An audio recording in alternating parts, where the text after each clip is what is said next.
Hello दोस्तों, welcome to the next fact. मैंने अपना पिछला रूटीन का वीडियो डाला था कि मैं किस तरीके से पढ़ाई करता हूँ। कई सारे कमेंट आए और वीडियो के कई लोगों ने अपने मॉक के बारे में भी पूछा कि मॉक में मार्क्स नहीं आ रहे हैं, आप किस तरीके से पढ़ रहे हो, मॉक्स में मार्क्स कैसे बढ़ाएं। हमारे मार्क्स 100 पे 110 120 पे आके अटक गए हैं और इससे ज़्यादा आगे नंबर बढ़ ही नहीं रहे हैं। मॉक में नंबर ही नहीं आ रहे हैं, किस तरीके से मॉक दें, मॉक देते नहीं बनता है।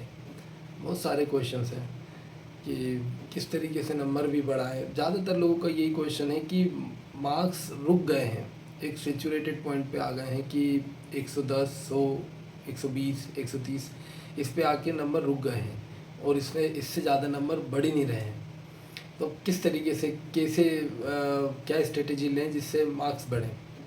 तो बात तो सही है, मुझे भी दिक्कत बहुत आई थी और आ रही है कि किस तरीके से मॉक में मार्क्स बढ़ाएं और किस तरीके से करें। तो कुछ की पॉइंट मैंने नोट किए हैं जो मुझे लगा कि मुझे शेयर करना चाहिए, तो वो मैं आपको बताता हूँ। कि मॉक देते टाइम सबसे पहले तो आपको मॉक, अगर आप अभी से तैयारी कर रहे हैं या आप मेरी तरह पढ़ रहे हैं, आपने पिछला सीजीएल दिया और इस बार भी सीजीएल के लिए एकदम लग गए हैं, कमर कस लिए आपने सीजीएल के लिए, तो भाई मॉक तो देना पड़ेगा। और मॉक देना बहुत ज़्यादा इम्पोर्टेंट है। बिना मॉक के सिलेक्शन हो पाना कुछ इम्पॉसिबल सा ही है, ना हो पाएगा।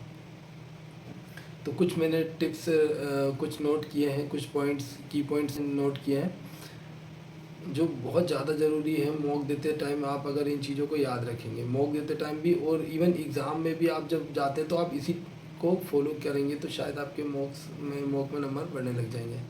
और आप इनको अप्लाई करके देखिए, अगर रिज़ल्ट मिलता है तो कमेंट करके ज़रूर बताइए।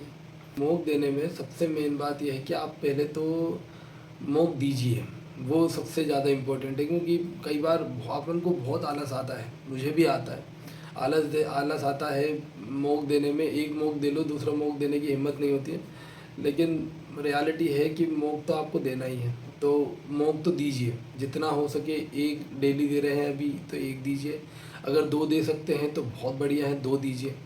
लेकिन आप जितने भी मॉक दे रहे हैं एनालिसिस ज़रूर कीजिए। क्या रहता है, हम मॉक देते रहते हैं लेकिन एनालिसिस उतने अच्छे से नहीं करते हैं, जिसके वजह से हमारे मार्क्स एक पॉइंट पे आके रुक जाते हैं। हमें जितना आता है हम उतना ही बार बार उसी मॉक में कर पाते हैं, उससे ज़्यादा कर नहीं पाते हैं। उसका कारण यही है क्योंकि हम एनालिसिस ठीक से नहीं कर रहे हैं। तो फर्स्ट पॉइंट इज़ कि एनालिसिस करना है और डिटेल एनालिसिस करना है। आप 1 घंटे का मॉक दे रहे हैं, आपको मिनिमम 45 मिनट 1 घंटा एनालिसिस में भी लगाना है। जो क्वेश्चंस आपसे नहीं बने हैं, जिन क्वेश्चन में आपको ज़्यादा टाइम लगा है, तो उनको नोट भी करना है और अगली जो मॉक देंगे उससे पहले रिवीजन भी करना है। और सभी को देखना है, जिसमें यही नहीं कि जो आपने गलत किए हैं, जिन क्वेश्चंस में आपको ज़्यादा टाइम लग रहा है उनको भी नोट करना है। तो ये एक पॉइंट हो गया कि आपको डिटेल एनालिसिस करना है, जो बहुत मोस्ट इम्पॉर्टेंट पॉइंट है। क्योंकि हम एनालिसिस नहीं करते, इसकी वजह से हमारे मार्क्स बढ़ नहीं पाते मॉक में। सेकंड पॉइंट कि आप पढ़ रहे हो, आपको मॉक में आपने नोटिस किया है, आप एनालिसिस भी कर रहे हो और कोई टॉपिक है, मान लीजिए मैथ्स में है, स्पीड टाइम एंड डिस्टेंस है, ट्रिग्नोमेट्री है, ज्योमेट्री है, आपको कंटिन्यू, पिछले मॉक में भी वो क्वेश्चन नहीं बना, अभी जो मॉक दिया उसमें भी क्वेश्चन नहीं बन रहा है, मतलब कंटिन्यू आपको 4-5 टेस्ट में वो क्वेश्चन आ रहे हैं उस टॉपिक से और उस टॉपिक से आपसे क्वेश्चन बन नहीं रहे, तो उस टॉपिक का आप पढ़िए, उसकी प्रैक्टिस अलग से कीजिए। अगर उसको वीडियो से देखिए किसी भी सर के यूट्यूब पे या कहीं पे भी, आप उसे एक बार पढ़िए। पढ़ने के बाद उसके 50-100 क्वेश्चन लगा लीजिए उस टॉपिक के, तो वो फिर बनने लग जाएगा। और उस क्वेश्चन को जो टेस्ट में आ रहा है उसको भी आप नोट करके रखिए अपनी कॉपी में। एक डिटेल एनालिसिस के लिए एक अलग से कॉपी बनाइए मॉक के लिए, और उसमें क्वेश्चन जो नहीं बने हैं, जिनमें ज़्यादा टाइम लग रहा है, उनको नोट कीजिए और उसका जो शॉर्ट ट्रिक हो सकती है, जितने शॉर्ट में आप कर सकते हैं उसको प्रैक्टिस कीजिए। दूसरा पॉइंट ये हो गया कि आपको जो नहीं बन रहा है उसे नोट कीजिए। तीसरा एक मोस्ट इम्पॉर्टेंट पॉइंट है, जिसे आप एक पैटर्न बनाइए, कि एक फिक्स पैटर्न बनाइए जो आपको कंफर्टेबल लगे।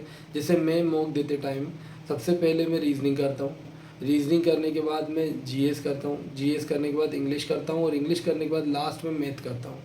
और उसका भी एक टाइम फिक्स करके रखा है मैंने कि मुझे मैक्सिमम टाइम है मेरा रीजनिंग 25 क्वेश्चन है ना, मेरे को 15 मिनट में कंप्लीट करने ही है। तो 15 मिनट में मुझे रीजनिंग करनी है, 5 मिनट में मुझे जीए करना है और 10 मिनट में मुझे इंग्लिश करनी है और बाकी बचे आधे घंटा मुझे मैथ्स के लिए बचाना ही है। तो इस तरीके से एक पैटर्न बनाइए, उस पैटर्न को फॉलो कीजिए। तो कंटिन्यू आप जब उसी पैटर्न को फॉलो करते रहेंगे तो आपका एक पैटर्न बन जाएगा और आपका एक टाइम भी फिक्स होता जाएगा कि हाँ मुझे रीजनिंग इतने में ही करनी है और एक मेंटेलिटी बनती जाएगी कि इसी तरीके से मुझे सॉल्व करना है। तो एक पैटर्न बनाइए और उसी पैटर्न को आप फॉलो कीजिए।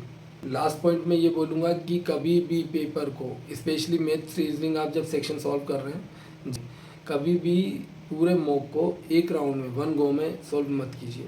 आपको स्किप करना आना चाहिए।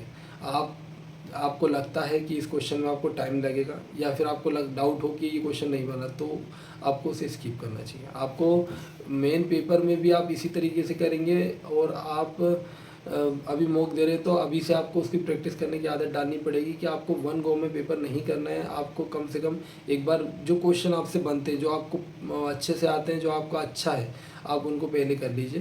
देन आप जो आपने स्किप करे हैं पहले उसे फिर बाद में उसे सॉल्व कीजिए।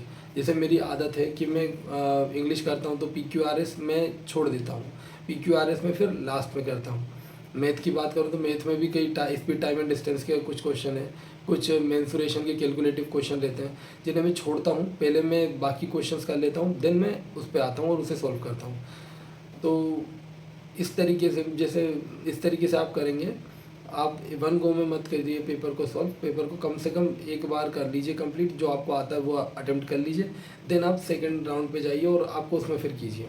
ये कुछ पॉइंट्स हैं, इनको आप अप्लाई कीजिए, आपके मार्क्स बढ़ेंगे, डेफिनेटली बढ़ेंगे।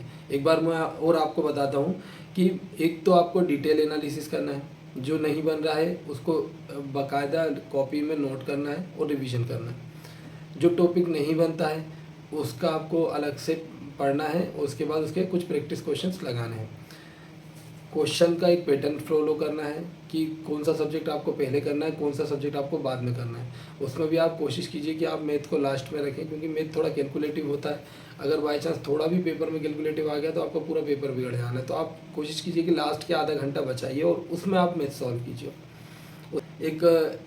एक बार में पेपर सॉल्व नहीं करना है, आपको स्किप करना है क्वेश्चन को। पहले राउंड में जो आता है उसे कीजिए और देन बाकी जो आपने फिर स्किप किया है उन्हें सॉल्व कीजिए। और कुछ है ना इम्पोर्टेंट प्लेटफॉर्म है जिन्हें मॉक देने के लिए बहुत अच्छा माना जाता है। कई टॉपर्स के इंटरव्यू मैंने देखे हैं, उनमें भी बताया है और ये है भी, मैंने भी दिए हैं। तो एक तो आप सबसे मेन आपको बताऊंगा तो मैं टेक्स्ट बुक आप लीजिए, जिसमें बहुत ही कम रेट में आपको टेक्स्ट बुक में मिल जाएगा। तो टेक्स्ट बुक आप दीजिए, उसमें प्रीवियस ईयर के पेपर भी मिल जाएंगे आपको और अपने वो खुद के करंट के मॉक भी बनाते हैं। तो प्रीवियस ईयर का पेपर आपको देना है, वैसे भी आप ऑफलाइन उतना अच्छा नहीं दे पाएंगे, लेकिन इसमें प्रीवियस ईयर के लगभग सारे पेपर मिल जाएंगे आपको। तो इसमें प्रीवियस ईयर के मॉक लगाइए। उसके बाद टेक्स्ट बुक हुआ, टेक्स्ट बुक के बाद टेस्ट SSC ट्यूब हुआ, ओलिव बोर्ड हुआ और अड्डा 247 हुआ। इन पे आप टेस्ट दीजिए। और सबसे मेन बात, कभी भी आप लाइव टेस्ट मत छोड़िए, लाइव टेस्ट को जरूर दीजिए। ऑल इंडिया रैंक आपकी देखिए क्या है और उस हिसाब से आप तैयारी कीजिए, इसमें आपको मोटिवेशन मिलेगा। अगर ये वीडियो अच्छी लगी हो तो लाइक कीजिए, शेयर कीजिए, अपने स्टडी रिलेटेड ग्रुप्स में शेयर कीजिए और कमेंट करके बताइए कि आप लोगों के मॉक कैसे जा रहे हैं। और थैंक यू।